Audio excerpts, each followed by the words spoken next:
I mean, I didn't know much about it until I saw it at the premiere with everyone. So, like, I even did all this press for it. That was like, the animation style is unlike anything you've ever seen. And I was like, I'm just doing press. I don't know. This is what they're telling me to say. But then when I watched it, I'm like, this is not bull. This is like completely accurate. This is unlike anything I've ever seen.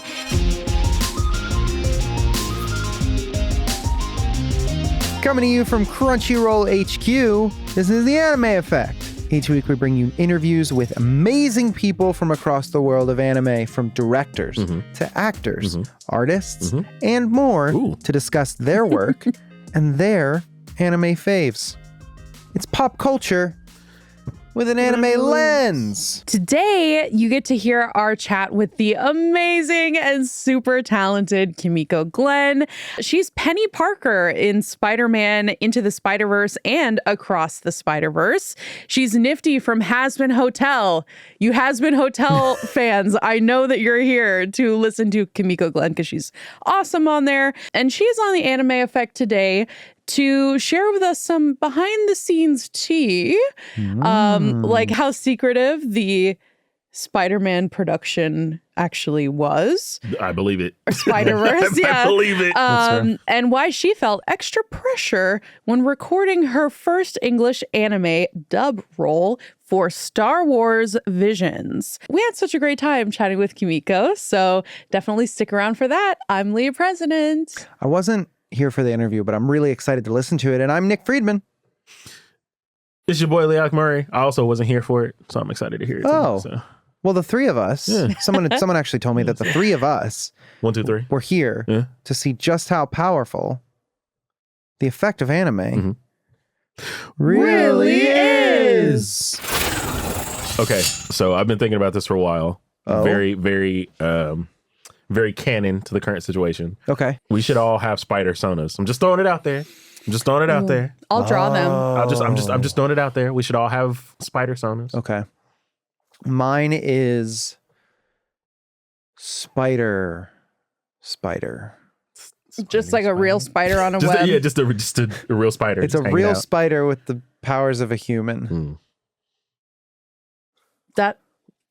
Is that like reverse spider ham? Like what is he's that? a big spider.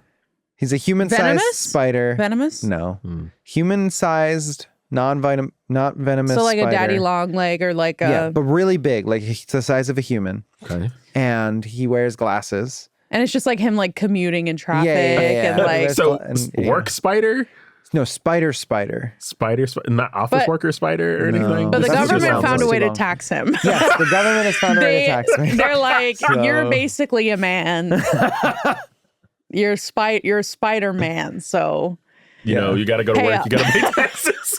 Oh, you know what? My persona is Spider-Man with no hyphen. Yeah. I'm a spider with the proportionate abilities of a man. Like Spider-Man. Proportionate abilities. He wears like, shoes on all 8 of his feet. That's weird. So. Oh, so you have all the limbs? They're those checkered Vans, too. Oh, well, good choice. And he can do That's quite expensive. He can do a triple backflip standing also. You got to buy 4 pairs of shoes every time. For real. What about you guys?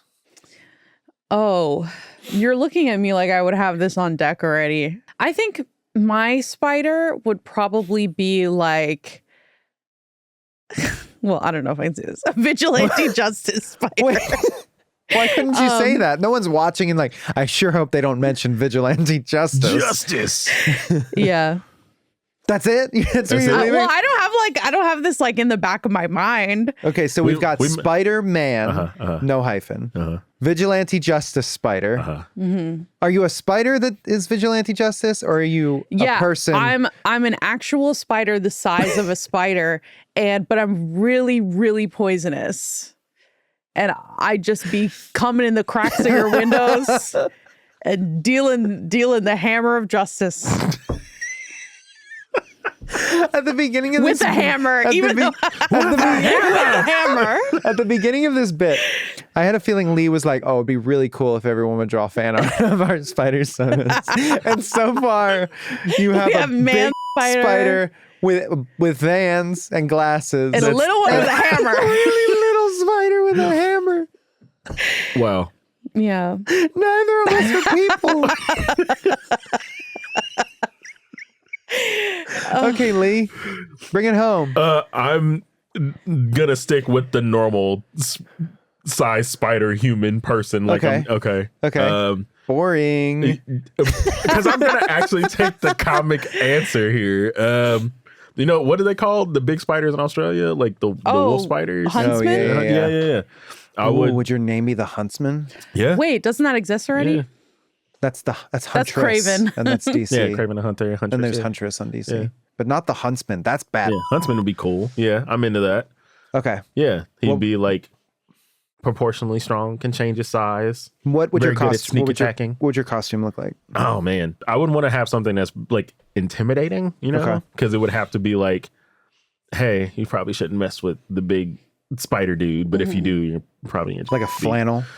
not a flannel. I mean, That's probably the most non-threatening, non-threatening piece of thing clothing ever. there is. It'd probably be like some like a weird like black and blue ensemble or something. Nice. I don't know. Something very like kind of menacing mask with some like menacing eyes. You know, Be cool. Do you have a costume, Leah?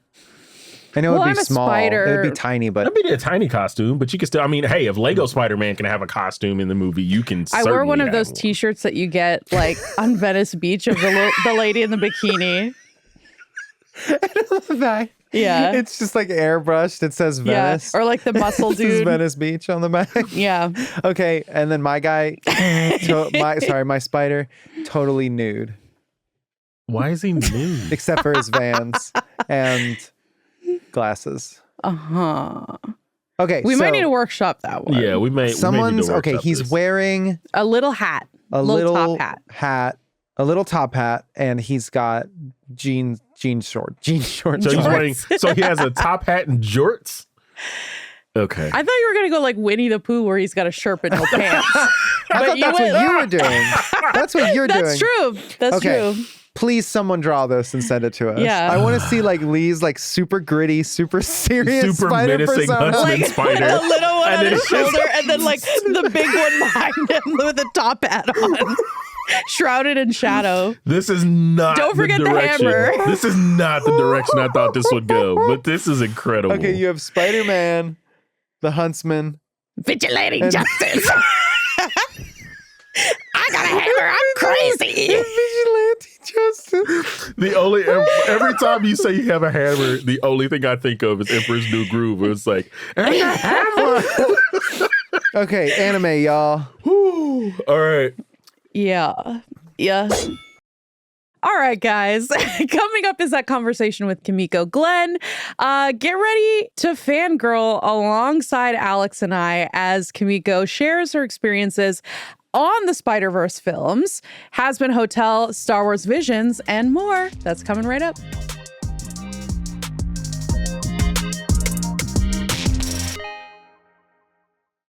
All right, guys, this is such a special treat. This is someone who is so near and dear to my heart. We are so happy to be here and welcome to the Anime Effect, Kimiko Glenn. Yay! Oh, this is going to be amazing. You have undoubtedly heard her voice as Penny Parker in Spider-Man Into the Spider-Verse and Spider-Man Across the Spider-Verse. And you may also know her as Nifty in the animated show Hazbin Hotel, or from one of her countless other animated and live action projects. She has the voice of an angel. Kimiko, welcome to the Anime Effect. We are so excited to have you today. Thank you. I'm excited to be here. Thank you for having me. For sure. There's only one place we can start, and that is the start. So what was your gateway anime? My gateway anime. I mean, I'm not sure. I mean, like, I had some friends that were really into Dragon Ball Z as a kid. And so by proxy, I would end up watching it. But also I loved like the Ghibli films, you know? For sure. Yeah. Would that be considered anime? I assume. Oh, yeah. Yes, definitely. Absolutely, Like yes. Kiki's Delivery Service, Totoro, like all of that stuff was like stuff I that's grew like up the on. top shelf. Yeah. Yeah. And I love to watch it in like Japanese and with the English subtitles, you know. I wish I was more Right. fluent in Japanese, but I'm unfortunately very Americanized. So, but I always think it's like a little bit better with the Japanese in there. Yeah. We are sub supporters in this house for sure. So let's talk a little bit more about some of your voice work. So you voiced La Cara in the English dub of Star Wars Visions episode called The Ninth Jedi. So did this kind of feel like a full circle moment for you, like as a fan, as an anime fan? And are you hoping to do even more anime projects? Oh, of course. I think anime is so cool. And also, I've been doing a ton of conventions. So that's been really cool to meet people who are fans of animation generally, but then like to see the lines out the door for the people who like really appreciate anime. I'm like, oh, wow, there's like a huge fan base for this. And like, it would be going back to my roots. Like, you know, I watched both like in the Japanese version plus the like English dubbed versions of things. Right. And so in getting asked to do this, Visions, I was like, I want to make it like a really good dub, you know? I want to like do it justice because so much of it is like, it is different when you watch it in the Japanese version versus the English version, culturally and like the way they express themselves. And so I just wanted to do what I could to make it the best it could be. So... Yeah, Well, sure. You nailed it. So just going to confirm that with you now. But that kind of raises an interesting question. So you've really studied the differences between the performances in Japanese and the performances in English. And I'm wondering if there's anything you learned or bring to the Western animation projects that you do that you think is kind of unique to the anime lessons that you've learned. You know, I think because I grew up with a lot of the Japanese culture in my life and hearing Japanese and the way, you know, often with cartoons anyway, they express themselves, you know, kind of exuberantly. I don't know how else to put it. I feel like that sort of dynamic lives within me while I'm doing the English version. I don't know. I don't know if I'm like superior at it just because I have a knowledge of it. But yeah, I definitely have an appreciation for the original version versus like the dubbed. Yeah, I just try and do my best. Yeah, and I also want to know, just because, you know, I'm a fan of some of your stage work, does some of the theatricalness come out when you do voice work? Oh, absolutely. I mean, I think it completely lends itself to it. The fact that like we have to reach the back of the crowd, you know, and like a lot of theater going experience, especially if you're in the back, is like you're mostly auditory. You know, it's like mostly like you're not really seeing the intricacies of like someone's facial movements. You're hearing like the experience coming towards you with like, you know, smaller figures, like, you know, Right. especially if you don't have good vision. So, yeah, I try and always keep that, you know, I always try and keep that in mind. Like when I'm on stage, you know, you have to reach the back of the house with like your performance. And so even though you have a mic right here, you're relying solely on like this experience. Part of that is the animation that happens in post. But, you know, I think it's just such a lovely collaboration and marriage of like voice director, like, and actor and animator coming together. Like, okay, in this moment she's more grounded, but like we'll do, you know, like very small movements with her face that really pushes this forward, or, you know, like it's just an interesting dance, and it's such a collaboration in a way that like if you're doing an on-camera thing, it's kind of like mostly you. You know, the performance is mostly you. So, and especially with like Hazbin Hotel, not to like, you know, pivot, but with Hazbin Hotel specifically, Nifty is a demon of few words. You know, she is like kind of always in the back and like, and just kind of a presence, and you feel her and she'll cackle sometimes. But like most of the time I was pleased to see like what they did with her, because she was just there and so much of the performance was on them, I think, you know? And so I'm like, I don't know, I was very excited to see what they did with her. And they've nailed it. I mean, holy she's so funny. I mean, what was that reaction like seeing it, like your voice get matched with this action and like seeing it in its full finished form? Yeah, I mean, of all the things I've done, because she sort of pops in for these one-liners and says the craziest randomly and then scurries away. I was like, I don't know what to expect, like how much is this, little being in there? And then she was in there a lot, kind of, like ever present, and in a like weird psychotic way where she's just like smiling in the background and you have no idea what she's capable of. She's like the least predictable little thing there. So it was truly exciting and a joy to see how they made my character come to life in such a way. Yeah, I mean, and we can talk about the reaction that fans have had to this show as well. Like, we tend to go to like pretty much every sort of like convention throughout the year, and every single time, like, I've seen so many Hazbin cosplayers. Like, so many people are really, really, truly connecting with this show and the humor of it. I've even advocated here, like, for the delicious combination of like a musical, sort of almost musical theater-y aspect mixed with animation is just such a great combination. So, we talked about this a little bit, but as someone who has that musical theater background, what was your reaction when you first heard of this project overall? Well, first of all, I just thought it was such a wild combination of things. And I'm like, I mean, it seems to be working. Listen, it has like 95 million views on YouTube or something. Right. That's, how it was presented because it already had the pilot out there. And I saw Erica Henningsen was attached, and I knew her from Mean Girls, and she has the most gorgeous, beautiful, angelic, like perfect, clear voice ever. And so I was like, this is so interesting. And I have just constantly been curious to know like what the magic mix of things that creates such a hit. I don't know, like it just, upon looking at the things, you would think like, oh, this is weird. And like, this is very specific. It's very niche, but it seems to hit. And for me anyway, like I'm a Broadway girly. So I love the idea of like mostly Broadway people doing the voices, because I just think everything's better, especially like they know how to use their voices to like the highest and the lowest parts of their range. And then they can sing the out of the songs, and like there's nothing better than going on an emotional journey with someone who really knows how to use their voice. So for me, that part was super exciting. But then it was also like, okay, we have the Princess of Hell, and it's like almost Disney-esque, and then we have like, characters like Angel Dust and like, oh my gosh, Alistair. I was like picturing why is this evading me? I was literally just like at the convention. But yeah, all these like evil characters surrounding that situation. I don't know. I don't know if I answered your question, but I just think the combination is for pretty sure. Wild.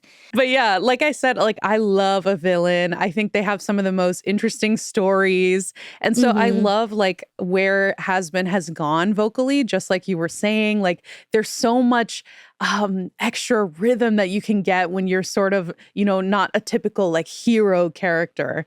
Yeah. So that's something I really loved just about the structure of the story and kind of where the musical direction has gone. So yeah, it definitely came to life. Yeah, and you mentioned as well, like the ability to use your vocal range to the fullest extent. And I know you've mentioned in previous interviews that you've tried to imitate singers that you listen to. And I'm wondering if that translates and that practice translates into voice acting and acting in animation. Is there any actor or any characters you're trying to match, especially when you're approaching someone as wild and unhinged as Nifty? Yeah, it's funny because Nifty, I don't have to reach deep.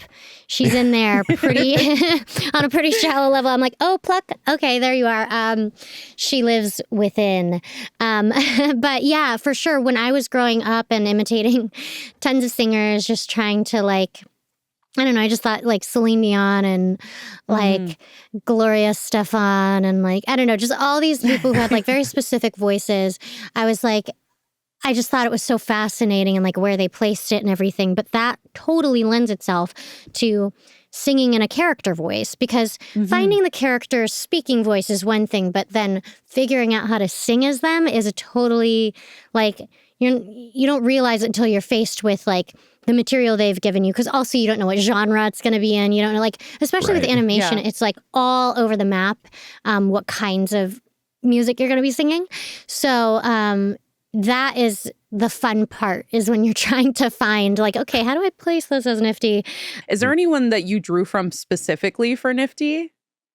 You know, I just saw her art and then she, like her point teeth and her one single eye, and I tend to use like a gravelly part of my voice a lot because for whatever reason it's just a part of me. It's just something that, like, I actually was doing a lot of Baby Shark at the time, and Baby Shark was kind of like a little boy but like with a little bit of grit to their voice, and so I sort of pulled from that, oddly, if you can believe, the opposite end of the spectrum, like minus all the innocence and purity, and then went deeper into like the demonic cackly bits. I think like love it. Yeah, to warm up into Nifty, it's like, let's just do a bunch of like demonic cackling and then we'll get into it. That's kind of like perfect how it goes. Yeah. That's awesome. I'm gonna start doing that here Yeah, at the office. I'm gonna start calls. cackling. Yeah. So just need a little bit of time, then I'll be ready. Yeah. I want to know, like, so thinking back more on anime, is there any anime characters that you feel like you would love to take a shot at? Like if it's a classic, like if there was a reboot, something like that? I mean, I love Kiki's Delivery Service. It's just like one of my favorite movies from as a kid, and so like I think that would be super cool. I don't know if I'd be aged out because no, we just had Boy in the Heron, and like Robert Pattinson was in that. So wow, yeah, definitely. Like if another one comes out, like we're putting Kimiko on our fan cast. Write that down. Yeah, but also open to suggestions. Like, you know, it's not something I like think about on a daily basis, but first thing that comes to mind is Kiki. Man, I love that. Yeah. I could also see like a Sailor Moon.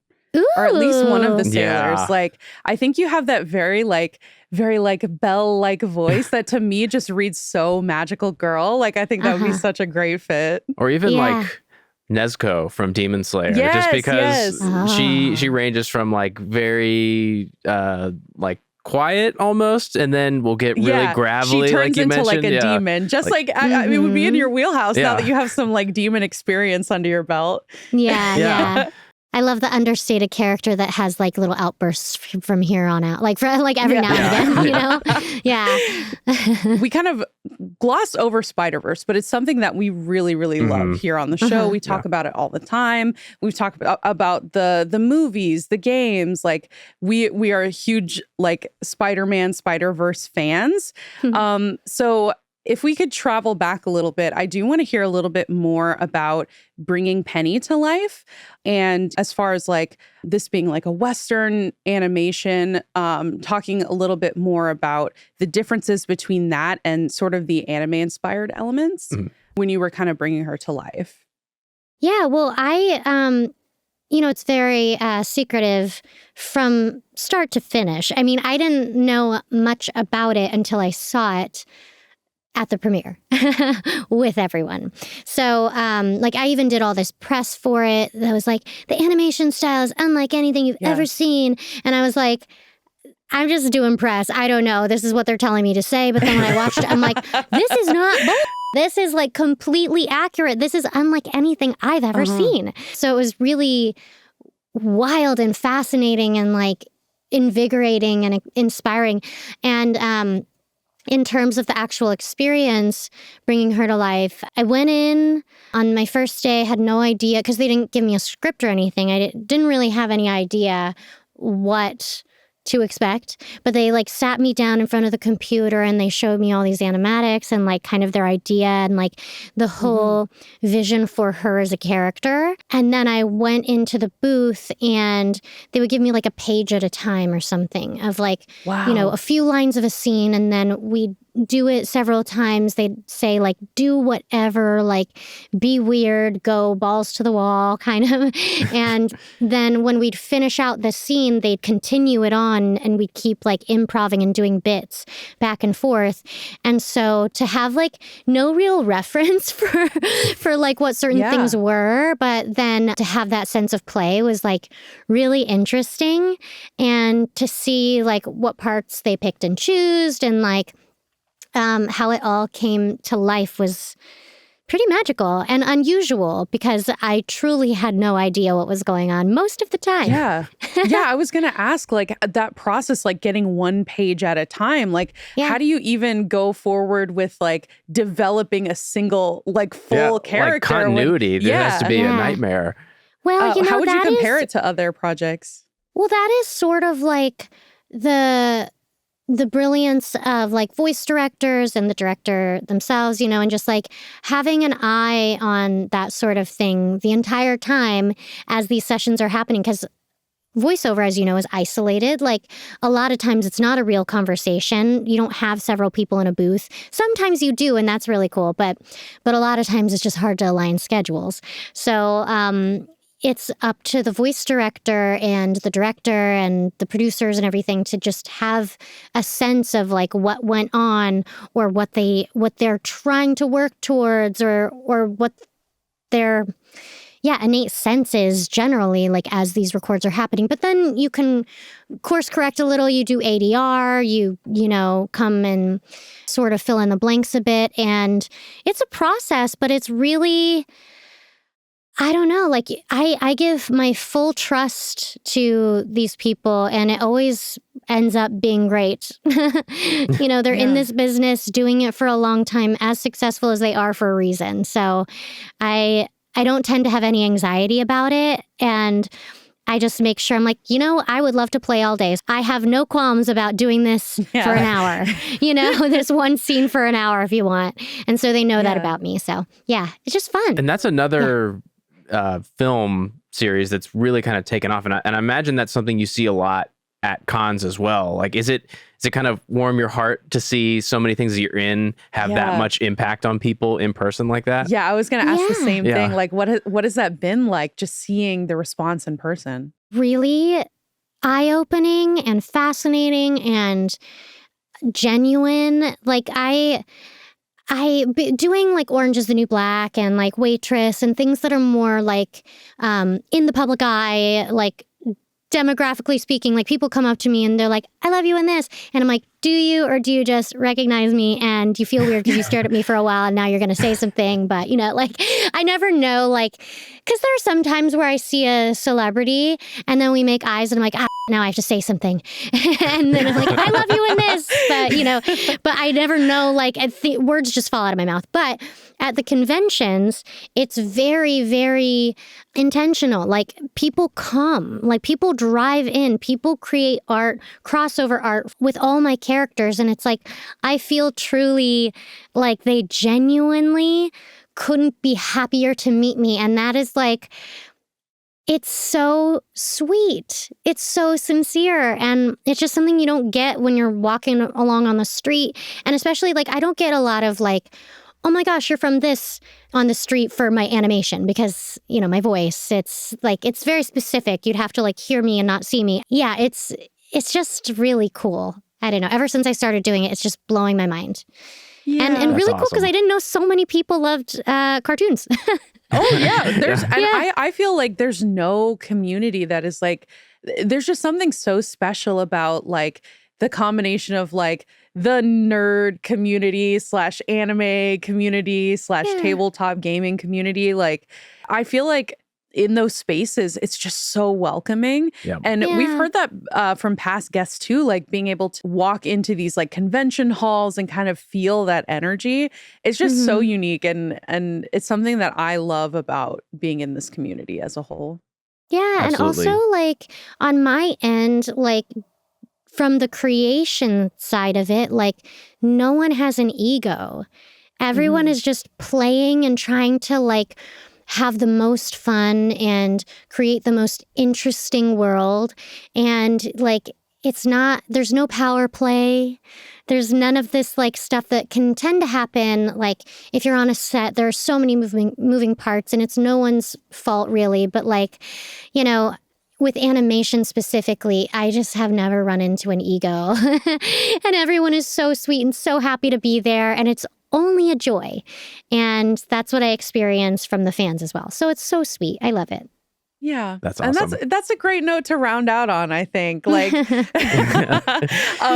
but yeah, we definitely want to hear, like, can you tease for us any upcoming projects or if you have any messages to fans or what we can look out for from you? Man, I wish I could. I've honestly been so blessed with voiceover work, and so much so that I can't even tell you off the top of my head what some of them are. And I also don't know the timelines for them, but I know that the Among Us animation was announced, you know, with the voiceovers. Wow. Yeah, so I'm part of that cast, and wow, that's awesome. That's gonna be so cool. Yeah, and I know that I can tease the fact that Nifty has a song in the second season of Hazbin Hotel. So that's exciting. I don't know what, but just know that like if you keep an eye on me, I have a ton coming out in the coming years. And I just don't know what I'm allowed to say.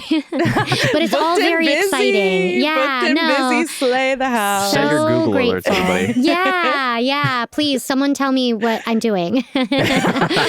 Well, we definitely loved having you today. This was so much fun. Definitely, we would love to have you back on to talk about more of your upcoming projects and everything that you've got going on. So thanks for joining us today on The Anime Effect. Yeah, absolutely. When they come out, hopefully we'll revisit and then I can talk more. Yes, please. Yes, we would love to. I'm just going to be listening to Waitress now on the way home also. Yay. Thank you so much. Thank you so much. This has been such a joy. Thank you.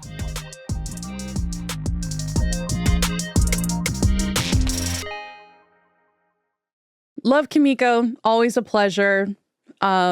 Can't wait to see what else she gets up to because, Hazbin Hotel slapped. Like, Penny Parker's definitely my favorite character in Spider-Verse. This is great. Well, because Silk is not in the movies yet. Yeah. I hope she is, but Penny Parker for sure. Yeah. Well, we probably know what one of her next projects is going to be, which is the next Spider-Verse film, Beyond the Spider-Verse. Who could say? Who can say? But until then, I know what I can say. Recommendations!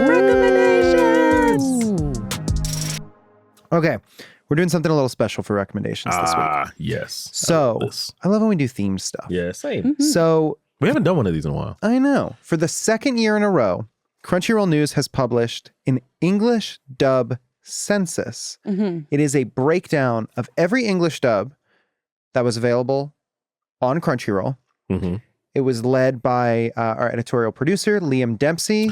Shout out to Liam. Liam is one of the most talented people in this industry. I like because this has become an annual thing. Like, I love this. This is so good. Also, Jackie on our creative team. Oh, hell yeah. So she talented. designed the infographic. But basically, there were 83 English dubs that dropped on Crunchyroll in the past year. They're broken down in like continuing, new, seasonal, genre. But one of the things I really love about what Liam does is he like creates this like these really cool tidbits of information that you get that you're not going to get anywhere else. So like finding out like which actor had the most roles. Shout out Alejandro Saab. I know, right? 22 roles for Alejandro Saab. Alex Lee, friend of the show, who's been on The Anime Effect. 5 main roles. Wow, really?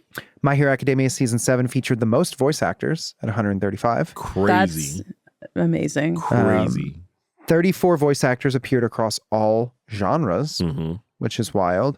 He showcases when actors in English voice, like they do the same role as a voice actor in Japan. So like, for example, Emi Lo and Nao Toyama shared 3 different roles. Oh, that's cool. Right? Character in Nina the Starry Bride, Suma in Demon Slayer Hashira Training Arc, and the Goddess of Selection in The Misfit of Demon King Academy 2. Definitely head over to check out the rest of those.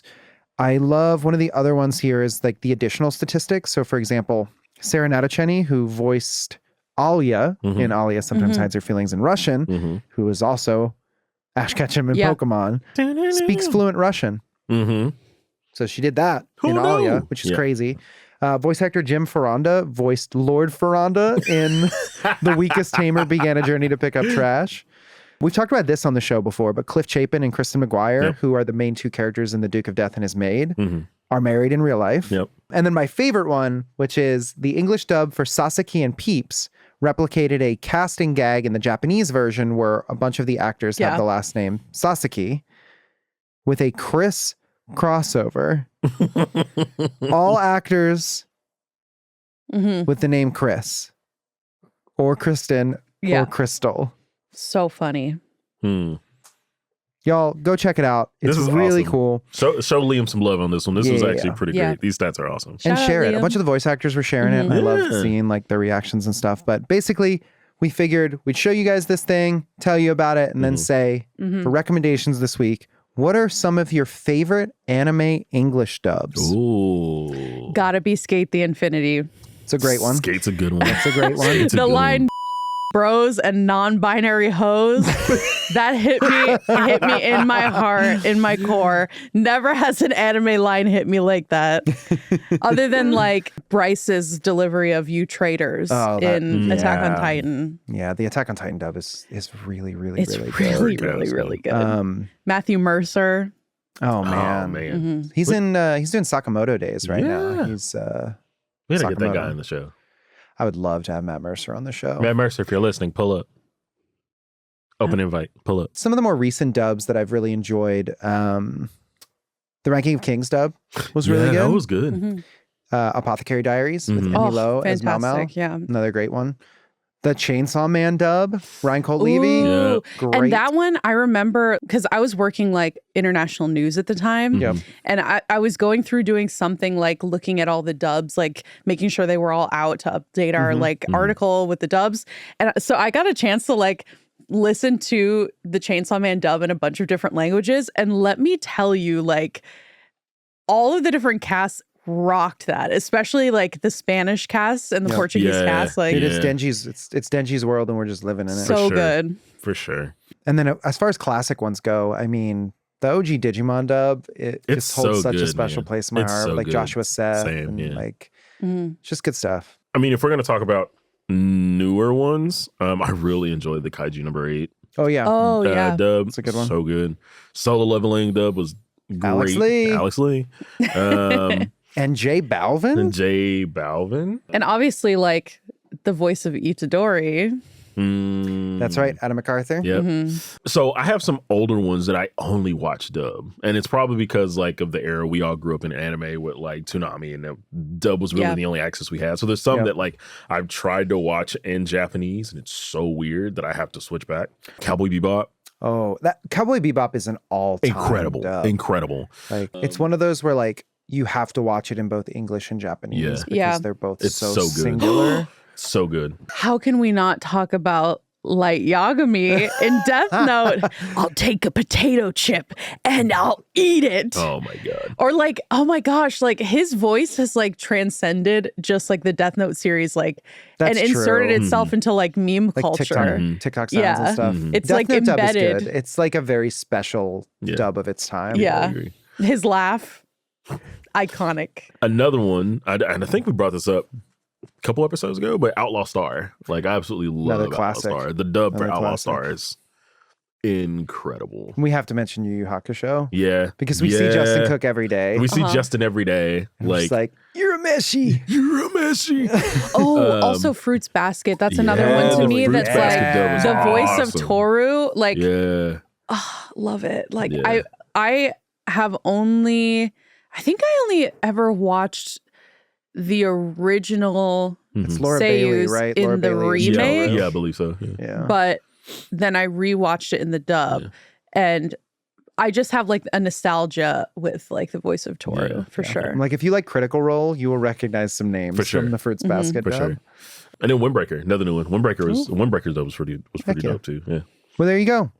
Let us know what your favorite English dubs are. Yeah. I always love a good English dub. I I try do and keep too, a few man. in rotation for Yeah. the new season while I'm watching simulcasts. Yeah, same. So, Like as soon as especially like if they're day and date. yeah, like I try and, Sakamoto like- Days I'm watching Yeah. right now.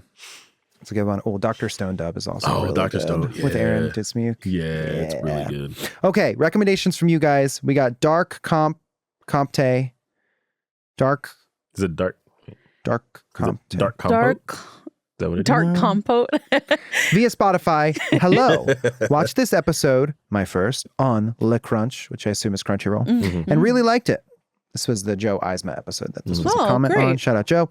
That said, point of entry for folks to get into anime. I love Wolf's Rain, Kakaguri, and all of the rest. I think Miyazaki stuff is a great point of entry, as is Ouran High School Host Club. I agree with those. I think I've mentioned pretty much all of these on the show as Rex at some point or another. I mean, speaking of entry anime, a lot of what we just mentioned for English dubs, especially if you haven't watched like Japanese simulcast content yet, like Yeah. check out some of those English dubs. They're If you all want to pretty get good. indoctrinated, just go into like what we all fell in love with, and you'll get all our stupid references. That's true. And then we have REF via the question form. Studio apartment, good lighting, Angel included. I heard that one was pretty good. Yeah, me too. And even given the worthless appraiser class, I'm actually the strongest. I've actually been like back and forth if I want to watch this one or not. Yeah. Yeah. That's the isekai, right? Yeah. Hit a button. Oh, the button. It's been a while. Has it been a while It's since been a we've while hit the since we hit button? the Did y'all hit button. the button Yeah. while I was gone? Yeah, we did. Okay. Yeah. Don't we can't forget. Amply. It's here. All right, y'all. Thank you for your recommendations. Please keep them coming. We love talking to you guys about stuff you're watching, stuff we're watching. It's great. But now, Damn, Now. who's he looking at? Oh, it's I'm not time in for the shot already. mailbag. Derek's not in this one. Sorry. He's not. I was also trying to do my best Kendrick to the camera. So. Oh. Oh. Say camera. Yeah, say camera. Okay. Sean QB via Spotify. Welcome back, Nicholas. I hope your leave went well. And I'm going on my first paternity leave next month. I can't wait for it. Congratulations. I'll watch a lot of One Piece on those late nights with my newborn. Heck yeah. That's awesome. Congratulations. Yes. Congratulations, Sean. I saw this comment. I liked it. I told myself before my daughter was born that I was going to watch One Piece at night, and then she slept through the night. And so I ended up just watching classic Godzilla movies for like the first few weeks. So I'm no further caught up in One Piece than I was before I left. Same. But keep us posted on your progress. That's awesome. Congratulations. It's like the best thing ever. So Nice. Yeah. All right. Anime Slays 567 on YouTube. I think Welcome they've written back. before. Yeah, Welcome yeah, back. yeah. Return. Slay. Hey, y'all, I've been watching since day one. So my question for you guys awesome. is, what anime character do you relate to the most? Ooh. Wow. Have we answered this before? I feel like we've answered a version of it. Like, I think we've answered this question in a couple different variations, but I don't think we've answered this question exactly. I feel like my brain goes to Reagan from Mob Psycho. Oh, you know what? I think we answered for each other. I think that's the last time we did this. Oh, We I answered remember for each that. other. Okay. Yeah. And I'm not saying Reagan because I'm a con man, because I'm not. But it's more of like this like, I don't know. Reagan has like a way about him that's clearly masking like insecurities, Yeah. but I also respect him for it. And so I don't know. He's got a heart of gold He does. ultimately, He which does. I like to think I do. God, the end of Mob was so great. So good. so good, But yeah. also Mob in some ways, just like, Yeah. you know, can be very reserved, like me. Very reserved. I'm Shinji. I'm just kidding. Wow. No. I'm Shinji from Oh. Evangelion. I'm like so Shinji coded, bro. Like I sit with my head and my hands on a folding chair like all the time. Like, no, that's not my real answer. I'll wait Yeah. till you finish. No, I mean that was pretty much it. And then I'm also Dimple a little bit. No, so just the main three. Yeah, just all three of them. Oh, also Okarun from Dawn to Dawn. Oh, you are Okarun. Okarun is definitely Yeah, Nick I'm coded definitely for sure. Okarun.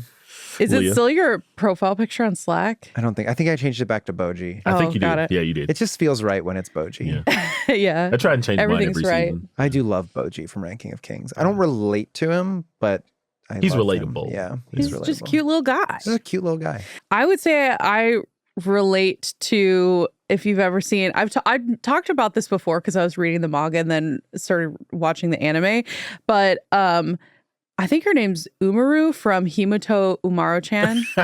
Yeah. Himoto Umaru-chan. Because I'm just a little gremlin. As soon as I get home, like if I'm not out in public, like I don't put makeup on usually. Like usually I'm a slug. Mode. So as soon as I get home, it's literally like video games on, like full gremlin mode. Yes, Limp Bizkit blasting. Oh, like in the new Devil May Cry. I don't think that OP. detail. Sweet. Got What about you, Breaking Lee? Benjamin blasting on the speakers. I did just buy my Mayday parade tickets. Oh, That's wow. great. I love that. I know you're excited about that. I'm so excited about that. I swear that you don't have to go. Can't do this. We can't do this. Thought we could wait for the fireworks. I think I like you. I kind of have a combo answer here. Gohan, not just because he's like my favorite character in Dragon Ball, but like Mostly because it's his favorite character. No. But I've always, even when I started watching Dragon Ball as a kid, like I always had like an attachment to him because it's like, hey, he knows he has to fight, but he doesn't really want to. He kind of wants to like, he understands how important it is to like kind of follow the fighter's path that his dad did. But also like study up. But at the and, same like, time, he's like, man, like I kind of want to do some other stuff because I know I can be valuable in other places. Mm-hmm. And then he's always had like wicked strong latent abilities. Like he's like super skilled, but then he doesn't want to let people know he is super skilled. It kind of sounds like Vigilante Justice Spider. Yeah. You'll never see me coming. But then to You'll like just see a piggyback hammer. that to like Chopper, like Yeah. same thing. Chopper's really skilled. Like I always like when I was a kid, I always had this weird thing of like I never thought I'd be able to make friends, but then like especially because I moved around a bit as a kid. Sure.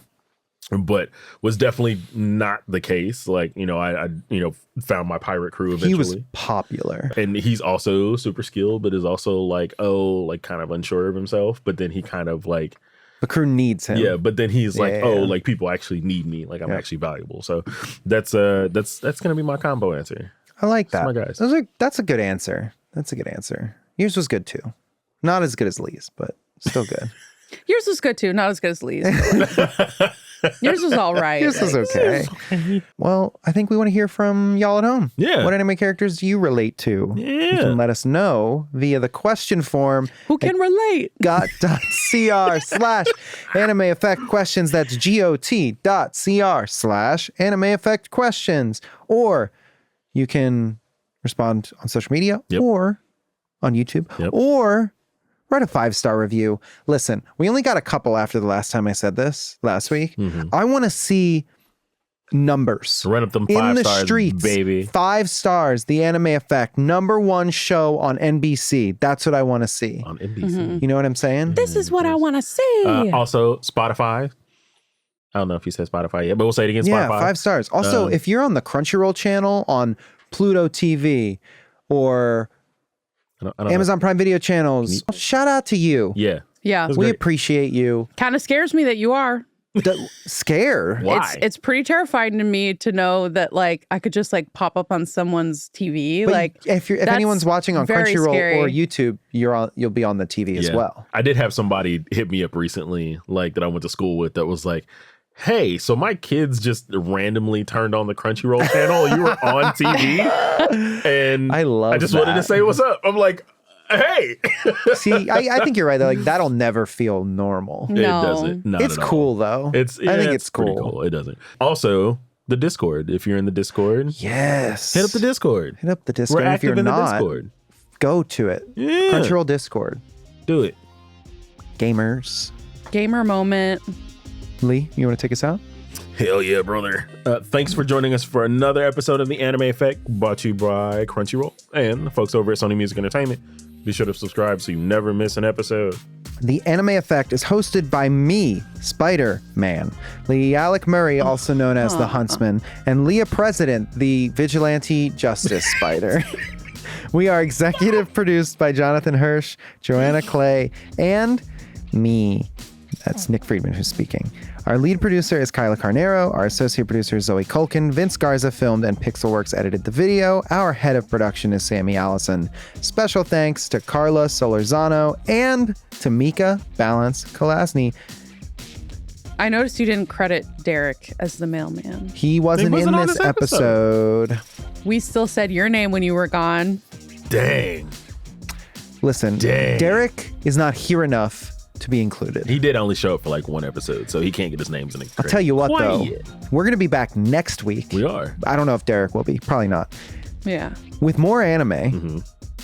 And there's nothing that you can do about it. Nothing. Not Zero. one Nothing. thing. Spider-Man. Oh my God. Later days, y'all. Standing backflip. Standing triple backflip. Oh my God. Yeah. What are you doing? That way. We're leaving now. Bye. Later days.